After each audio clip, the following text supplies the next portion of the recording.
রাত তখন প্রায় 11টা। নাটোরের এক নির্জন গ্রামে রাস্তার শেষ মাথায় একটা পুরনো ভাঙা বাড়ি। লোকজন এটাকে বলে কালো বাড়ি। দিনের বেলায়ও কেউ ওদিক দিয়ে যায় না, আর রাতে তো প্রশ্নই ওঠে না। কিন্তু রাফি এসব বিশ্বাস করে না। সে শহর থেকে এসেছে ইউটিউবের জন্য হন্টেড ভিডিও বানাবে বলে। তার সাথে ছিল ক্যামেরা, একটা টর্চ আর ফোন। গ্রামের এক বৃদ্ধ তাকে সাবধান করেছিল, বাবা, ওই বাড়িতে রাত কাটানোর চেষ্টা করো না, কেউ ভালো থাকে না। রাফি হেসে বলেছিল, ভূত ভূত কিছু না চাচা, সব মিথ। বাড়িতে প্রবেশ। রাত 12টা বাজতেই রাফি কালো বাড়ির সামনে দাঁড়ালো। দরজাটা অর্ধেক ভাঙা, হালকা ঠেলা দিতেই কি করে শব্দ করে খুলে গেল। ভিতরে ঢুকতেই এক অদ্ভুত গন্ধ, পচা কিছু একটা, আর ঠান্ডা হাওয়া। সে ক্যামেরা অন করলো। হে গাইজ, আজ আমি আছি নাটোরের সবচেয়ে ভয়ঙ্কর কালো বাড়িতে। কথা শেষ না হতেই হঠাৎ ধাপ করে উপরের তলা থেকে শব্দ। রাফি থামলো, তারপর নিজেকে সামলে বলল, probably old wood, nothing serious.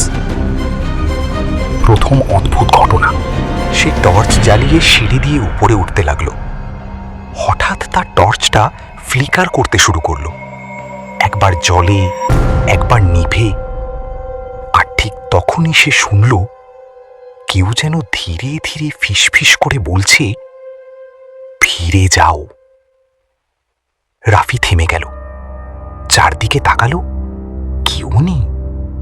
সে একটু ভয় পেল, কিন্তু নিজেকে বোঝালো হাওয়া হয়তো শব্দ করছে। আয়নার সামনে উপরে একটা পুরনো ঘর। ঘরের এক কোণে একটা বড় আয়না। আয়নাটা ধুলোয় ঢাকা, কিন্তু রাফি কাছে যেতেই নিজের প্রতিচ্ছবি দেখতে পেল। কিন্তু কিছু একটা ঠিক লাগছিল না। সে নড়ল, কিন্তু আয়নায় তার প্রতিচ্ছবি 1 সেকেন্ড দেরিতে নড়ল। সে টর্চ জ্বালিয়ে সিঁড়ি দিয়ে উপরে উঠতে লাগলো। হঠাৎ তার টর্চটা ফ্লিকার করতে শুরু করলো, একবার জ্বলে, একবার নিভে। আর ঠিক তখনই সে শুনল কেউ যেন ধীরে ধীরে ফিস ফিস করে বলছে, ফিরে যাও। রাফি থেমে গেল, চারদিকে তাকালো, কেউ নেই। সে একটু ভয় পেল, কিন্তু নিজেকে বোঝালো হাওয়া হয়তো শব্দ করছে। আয়নার সামনে উপরে একটা পুরনো ঘর। ঘরের এক কোণে একটা বড় আয়না। আয়নাটা ধুলোয় ঢাকা, কিন্তু রাফি কাছে যেতেই নিজের প্রতিচ্ছবি দেখতে পেল। কিন্তু কিছু একটা ঠিক লাগছিল না। সে নড়ল, কিন্তু আয়নায় তার প্রতিচ্ছবি 1 সেকেন্ড দেরিতে নড়ল। রাফির বুক ধক করে উঠল। সে আবার হাত নাড়ল। এইবার আয়নায় থাকা সে হাসল, কিন্তু বাস্তবে রাফি হাসেনি। ভয়ঙ্কর উপলব্ধি। রাফি ধীরে ধীরে পিছিয়ে গেল। তার শ্বাস দ্রুত হয়ে যাচ্ছে। হঠাৎ আয়নার ভেতরের সে মুখ খুলল, তুই কেন এসেছিস? এইবার আর ভুল হবার সুযোগ নেই। ওটা সে না, ওটা অন্য কেউ। দৌড়ে পালানোর চেষ্টা।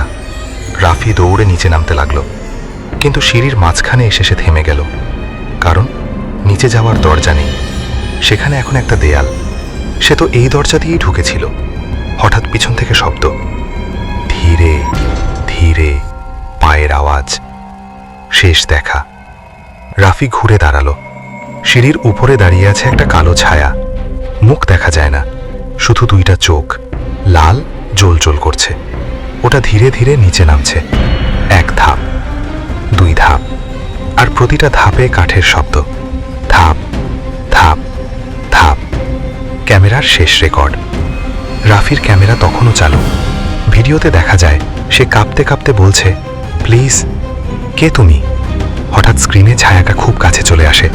তারপর একটা বিকৃত কণ্ঠ, এখন তুই এখানেই থাকবি। পরদিন সকালে গ্রামের কিছু লোক বাড়ির সামনে একটা ক্যামেরা পড়ে থাকতে দেখে, কিন্তু রাফি নেই। ভিডিওটা চালিয়ে সবাই যা দেখে, শেষ ফ্রেমে রাফি দাঁড়িয়ে আছে আয়নার সামনে, কিন্তু তার চোখ দুটো লাল, আর সে ধীরে ধীরে হাসছে। ঠিক সেই হাসি যেটা সে আগের রাতে আয়নায় দেখেছিল।